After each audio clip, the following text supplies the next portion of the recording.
Tes tes tes tes. Oke, kembali lagi bersama saya Magris Apriansyah dalam podcast diskusi AJ.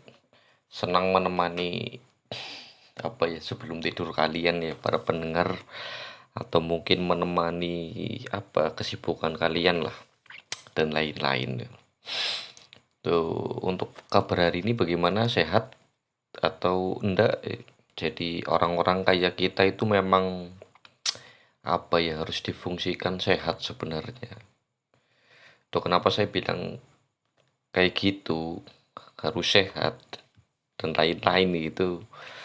Pertama, biaya berobat sudah mahal. Negara kita kan negara semi berdagang kepada warganya seperti itu. Pertama, biaya berobat mahal. Terus keduanya, biaya perawatan mahal.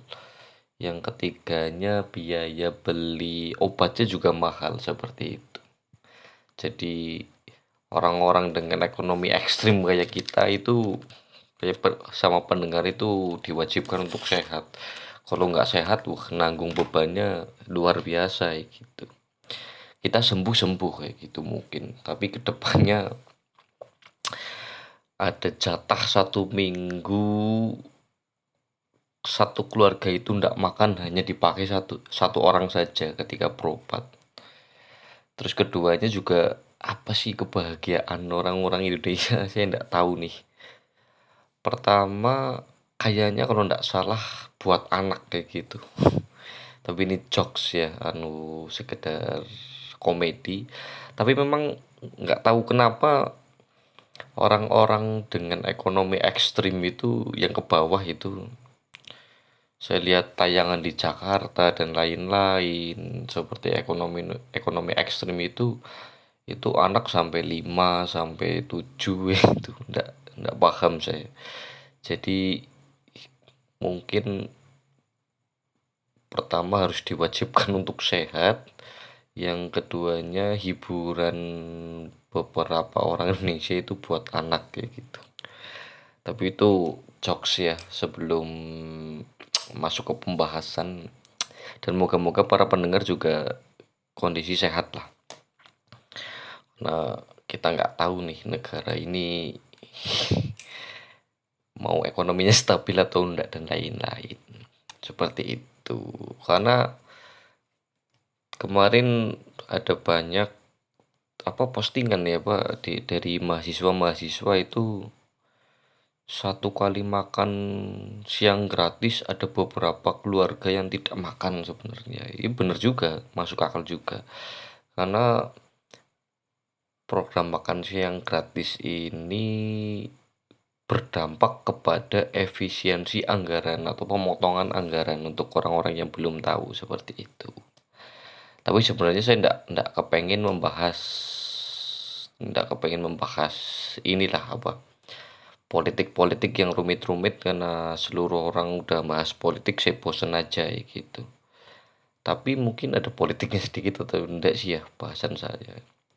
Jadi saya kepengen membahas ini lebih lebih lebih gila dari yang kemarin. Bisa jadi saya menentang banyak orang, tapi ini disepakati saja karena memang ini pendapat saya saja gitu. Cukup untuk jadi hiburan, untuk jadi pengertian dan lain-lain seperti itu. Ya, mungkin para pendengar saya cukup dewasa lah untuk mengartikan banyak hal seperti itu. Saya mengambil satu tema itu, tapi ini jangan kaget memang pendengar. Pertama, temanya itu ya deg-degan juga ini. Temanya, pelacuran harus dilegalkan. Jadi saya ulangi lagi, temanya adalah pelacuran harus dilegalkan. Untuk para pendengar sabar, saya kasih penjelasannya nanti gitu. Jadi saya kenapa kenapa saya pengen membahas tema itu ya,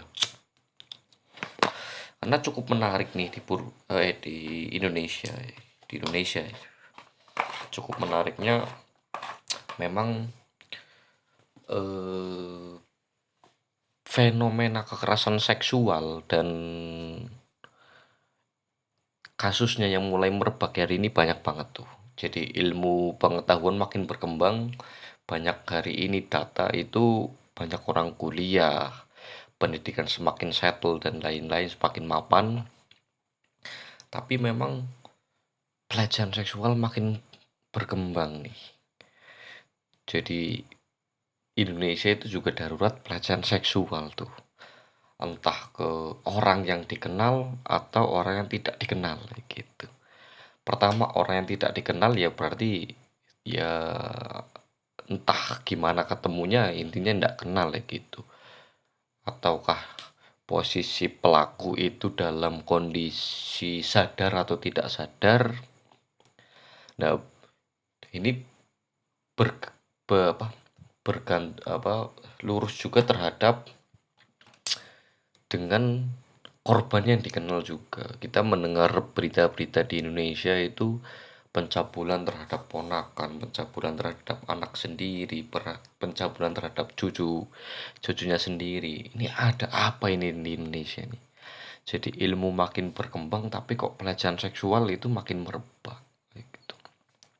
Nah, fenomena ini itu jadi apa ya? Jadi musuh bersama seharusnya. Musuh-musuh kita bersama. Ya kalau terus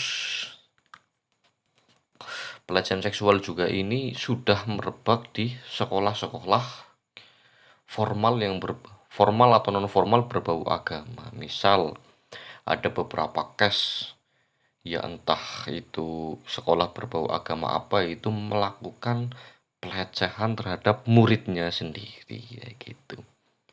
Ini kan jadi apa ya? Jadi musuh bersama seharusnya.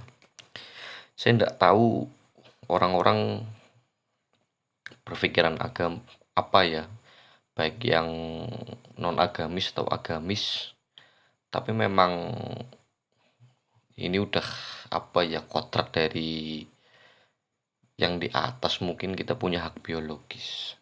Tapi memang harusnya direm ya gitu.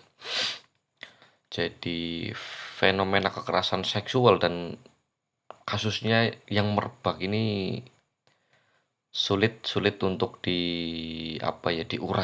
Pertama, Indonesia itu punya undang-undang tindak pidana kekerasan seksual. Saya paham maksudnya bahwa undang-undang tindak pidana kekerasan seksual itu difungsikan dalam rangka minim-minim itu mencegah adanya kekerasan seksual kayak gitu.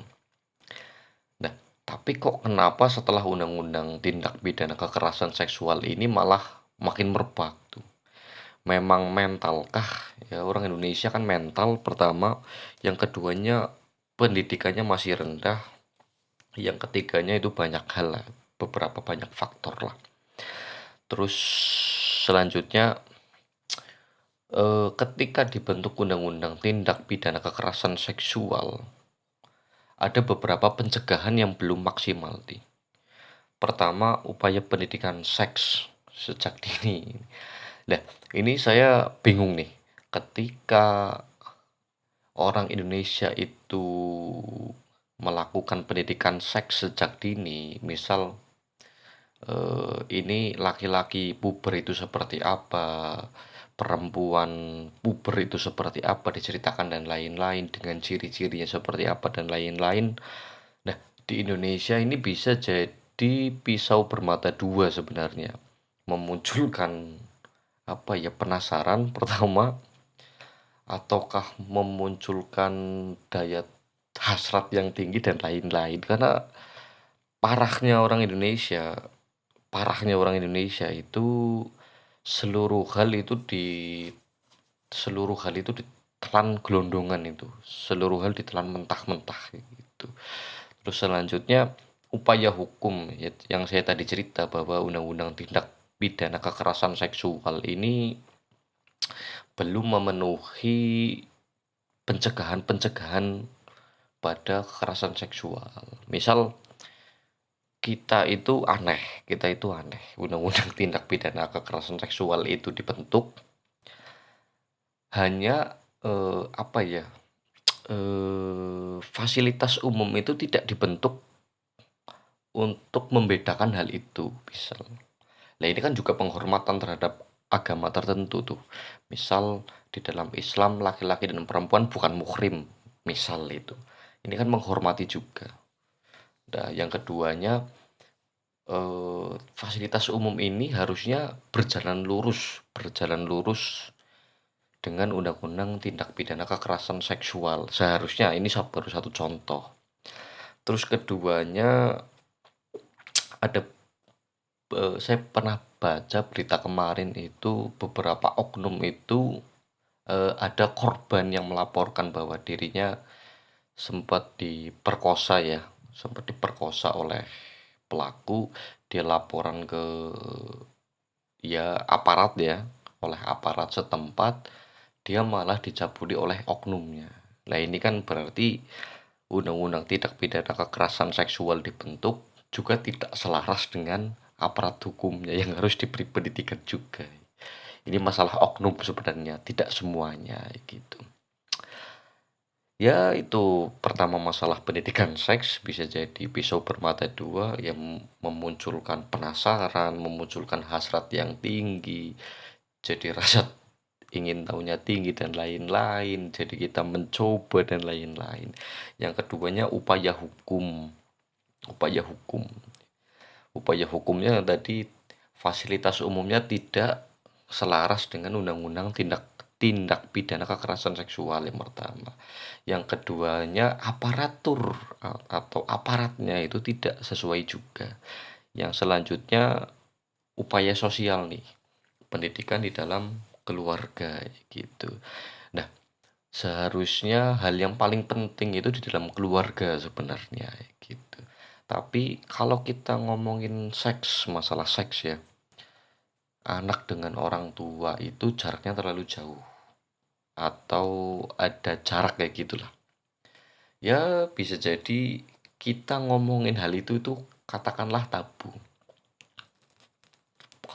Terus upaya sosial ini hanya menimbulkan larangan-larangan tertentu yang mungkin bisa jadi tanda tanya buat anak atau buat orang-orang, sehingga balik lagi tuh, upaya pendidikan seks yang di atas itu menimbulkan hasrat ingin tahu, penasaran dan lain-lain. Seperti itu. Jadi upaya sosial ini juga gagal. Yang pertama tadi yang saya bilang, yang kedua masalah, yang pertama itu kan ada jarak, yang keduanya itu gagal lah istilahnya. Terus jadi itu tadi masalah pencegahan ya yang belum maksimal. Sebelum saya lari ke pelacuran harus dilegalkan, ini harus ada produknya dulu tuh kayak gitu.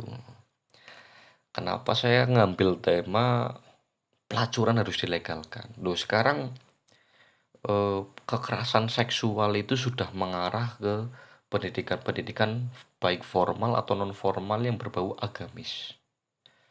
Seluruh agama itu menentang adanya kekerasan seksual. Seluruh agama, saya yakini hal itu. Nah, tapi kok kenapa nih kekerasan seksual masih terjadi? Lah, terkhususkan di bidang sekolah formal atau non formal, baik yang berbau agama atau non agama. Ini kan berarti something wrong nih terhadap iklim seksualitasnya kita yang memburuk. Iklim seksualitas yang ada di Indonesia itu memburuk. Bahkan diperburuk lagi ketika kekerasan seksual ini belum selesai, belum selesai dihilangkan, muncul lagi masalah LGBTQ+ nih. Ya di Indonesia tersendiri kan itu dilarang kayak gitu. Nah sebelumnya saja pelecehan seksual juga belum selesai kayak gitu. Bahwa iklim seksualitas yang memburuk di Indonesia ini juga memperparah adanya kekerasan seksual seperti itu. Dan Dan lucunya lagi, cuaca sosial media yang menjadi faktor banyak kekerasan seksual itu terjadi, kayak gitu. Saya nggak paham orang-orang itu terdoktrin atau enggak di sosial media, tapi memang ya dari dandanan laki-laki atau dandanan perempuan itu memang memancing hasrat orang-orang itu untuk melihat dan rasa memilikinya itu tinggi. Misal ada perempuan atau laki-laki yang mengatakan, "Lu salahkan pelakunya dong," dan lain-lain. Yo, ini kan masalah iklim seksualitas kita yang memburuk di Indonesia. Dan seharusnya kan antara pelaku dan korban minimal menjaga faktor-faktor yang menimbulkan kekerasan seksual itu terjadi. Jadi pertama itu jadi prolog lah. Jadi prolog, sebelum saya membahas pelacuran harus dilegalkan.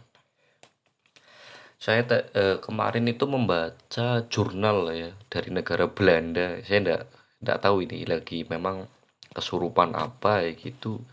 Membaca jurnal dari Belanda bahwa PSK itu pegawai seks komersil itu memang menjadi menjadi pegawai negeri sipil ya gitulah di PNS kan kayak gitu. Jadi PSK itu dijadikan PNS ya gitu. Jadi seluruh orang di negara Belanda itu boleh pakai 1 tahun sekali, selebihnya dia beli kayak gitu loh. Yang 1 kali itu gratis kayak gitu. Terdengar aneh dan terdengar lucu ya sebenarnya. Tapi memang di Belanda tersendiri dulunya itu human trafficking atau apa ya, perdagangan manusia itu sangat tinggi. Perbudakan yang pertama, yang kedua bisa jadi perbudakan seks itu sangat tinggi. Lah maka negara Belanda ini tahu dalam rangka menjawab keresahan warganya. Jadi silahkan PSK ini di PNS-kan, dipantau oleh negara dan difasilitasi oleh negara. Terus seluruh warga itu boleh pakai 1 kali. Seperti itu. Terus hal ini juga menyentuh orang-orang disabilitas yang juga punya masalah hasrat biologis atau hak biologis. Nah, sekarang kita tanyakan kepada hati nurani masing-masing. Setiap orang disabilitas itu memiliki hak biologis yang juga sama dengan manusia, gitu. Yang masih normal ya gitu, disabilitas yang hak biologisnya normal ya gitu. Nah, pertanyaannya, perempuan siapa yang mau menikah dengan atau bersetubuh dengan eh, atau mungkin lawan jenis siapa yang mau bersetubuh dengan orang-orang disabilitas. Nah, ini kan jadi pertanyaan juga di negara Belanda. Maka PSK itu di PNS kan. Jadi seluruh orang boleh pakai 1 tahun 1 kali gratis. Selebihnya kalau dia mau pakai ya bayar ya gitu. Dan ini juga dipantau oleh negara, dibuatkan oleh undang-undang. Terus bahkan apa alat kontrasepsinya juga itu dijamin oleh negara gitu. Kalau kita bicara tadi ya jurnal Belanda itu kita mengenal sistem lokalisasi dan non lokalisasi gitu. Jadi pelacuran itu lokalisasi dan non lokalisasi. Nah, lokalisasi ini adalah sebuah jenis pelacuran, ini saya kayak jelasin apa ya. Sebuah jenis pelacuran yang hanya ada di dalam satu daerah. Misal di kabupaten tertentu hanya ada di satu kecamatan kayak gitu. Atau mungkin di satu Jawa Tengah, di satu provinsi itu hanya ada satu kabupaten yang melegalkan apa ya namanya pelacuran gitu. Nah, sekarang kalau bilang negara mana sih yang boleh melegalkan? Contoh di Amerika Serikat itu ada Las Vegas. Ya tempat perjudian, tempat tempat apa pelacuran dan lain-lain. Bahkan pelacuran itu diiklankan di pinggir jalan ya gitu. Ya ketimbang mungkin dari saya prolog tadi, ketimbang memperkosa kan lebih mending kalau dia punya uang dia pakai gitu. Dan ini juga di orang-orang Amerika, kenapa harus diiklankan? Ini menggugah orang Amerika ketika ketika dia mau ingin melakukan hubungan tertentu, dia jadi punya hasrat untuk kerja dan lain-lain dalam rangka mengumpulkan uang. Ya mengumpulkan uang buat pakai itu aja. Memang picik, di dalam pikiran itu picik. Tapi ini dalam rangka upaya preventif, upaya pencegahan ke hal-hal yang lebih apa ya namanya, ke hal-hal yang lebih darurat lah ketimbang itu.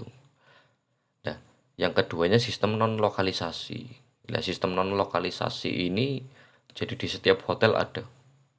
Jadi di Indonesia itu nggak mau adanya lokalisasi, nggak mau adanya pelacuran harus dilegalkan, itu nggak mau. Tapi seluruh PSK itu pegawai seks komersil itu non lokalisasi di setiap hotel itu tersebar ada, rata-rata ada ya gitu. Ini kan justru lebih apa ya, eh, lebih semrawut lah, tidak peraturan.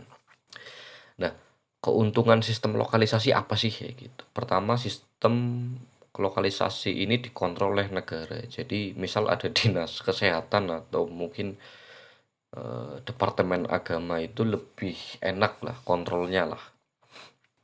Ya masalah kesehatan kan berarti orang-orang yang terdaftar saja yang dilokalisasi gitu.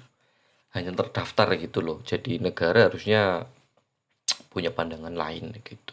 Yang keduanya, sistem non lokalisasi itu ngontrolnya karena tersebar di banyak hotel, tersebar di banyak tempat, bahkan kos-kosan ada. Contoh di Indonesia aja. Jadi sistem kontrolnya itu sulit, sulit banget. Makanya penyakit HIV AIDS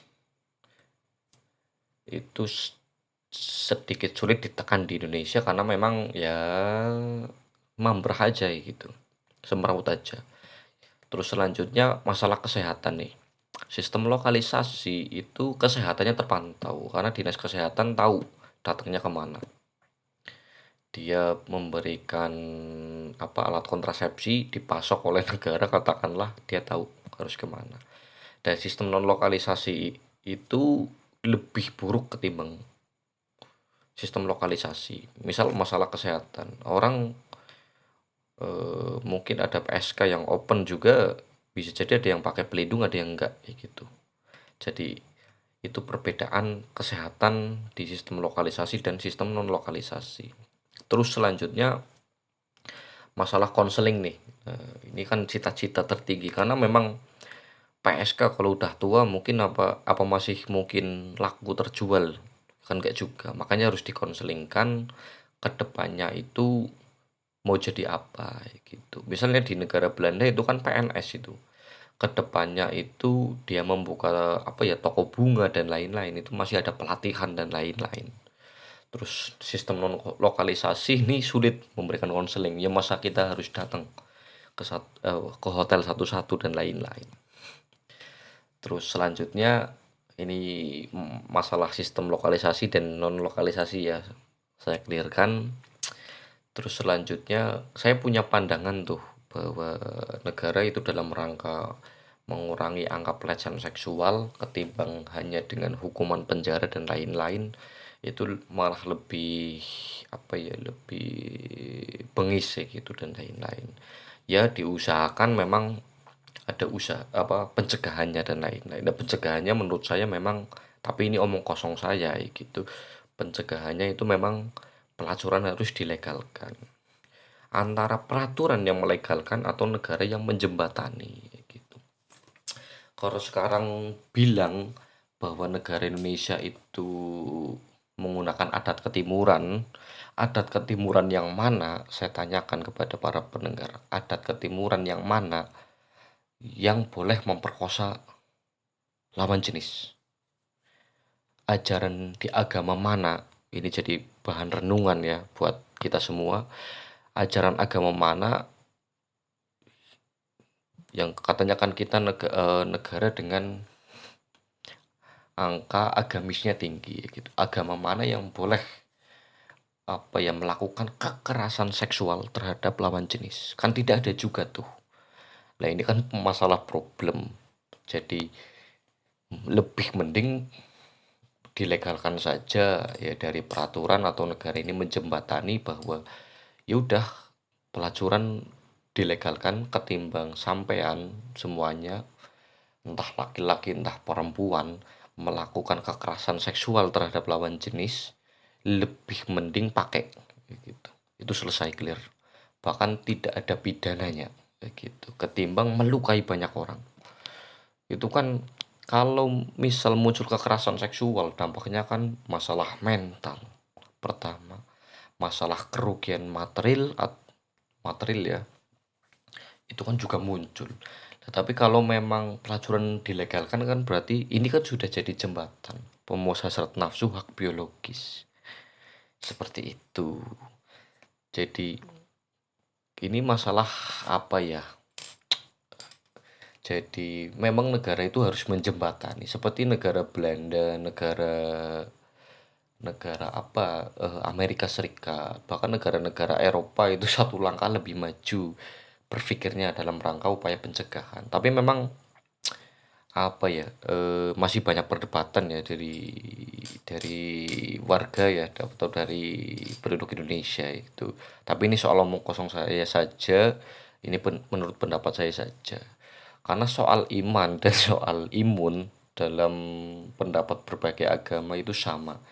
Pelarangan kekerasan seksual di agama manapun itu dilarang. Tapi yang saya tadi bilang, ketimbang menghancurkan banyak orang dan menghancurkan cita-cita orang, lebih mending kita pakai satu orang yang memang sudah punya niatan dalam dia cari uang di situ. Ini menurut saya gitu. Lah kalau soal ngomong iman dan imun nih, eh, ketika pelacuran dilegalkan di suatu negara pun, baik negaranya agamis banget atau tidak, kita akan lebih ke alam seleksi. Setiap orang boleh pakai PSK katakanlah di Belanda, tapi hanya orang-orang yang kuat iman dan kuat imunnya tidak pakai gitu. Dan ini kan permasalahannya persen, bukan permasalahan jadi seluruh orang. Kalau pelacuran dilegalkan seluruh orang pasti berjalan ke pelacuran. Saya analogikan gini gitu. Di tempat saya ada pelacuran terbesar tuh di kota saya gitu. Nah, ketika misalnya desa X kayak gitu, desa X. Padahal saya itu dapat undangan dari warga desa X yang tidak melakukan pelacuran gitu. Dapat undangan masalah pernikahan gitu, hajatan. Ketika saya ditanya oleh teman-teman saya ketika pulang, saya pasti nggak menjawab desa X. Karena pasti kalau saya menjawab dari desa X kayak gitu, mesti ada pertanyaan, main ya kayak gitu. Dan sekecil itu pun seseorang itu menjaga batasannya, menjaga supaya tidak mencerminkan kita pakai ya gitu, apalagi memakai ya gitu. Jadi itu soal iman dan imun dalam pendapat berbagai agama. Lah ketimbang melakukan kekerasan seksual kan lebih parah lagi. Saya tekankan hal itu sebenarnya. Terus selanjutnya hak-hak biologis manusia normal dan disabilitas yang saya tadi ceritakan di negara Belanda. Hak-hak biologis manusia ini kan banyak tuh. Ya, manusia sering eksplor dan lain-lain. Ini kan jadi pertanyaan yang besar untuk setiap manusia. Nah, di negara Belanda itu sudah hak asasi manusianya itu tinggi. Bahkan sampai hak biologis seorang disabilitas itu dipikirkan tuh. Ya dia kan juga dia kan normal. Dia mau memuaskan hak biologisnya sama siapa? Ya sama PSK kalau di negara Belanda.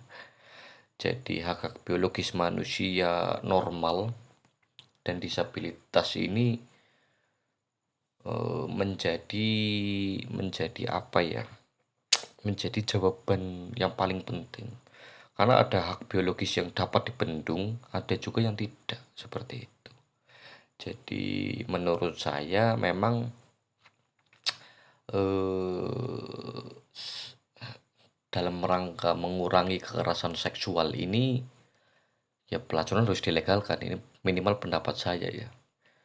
Loh, sekarang kalau bilang masalah agama, ya ada agama manapun tidak diperbolehkan lah pelacuran. Saya yakin deh gitu.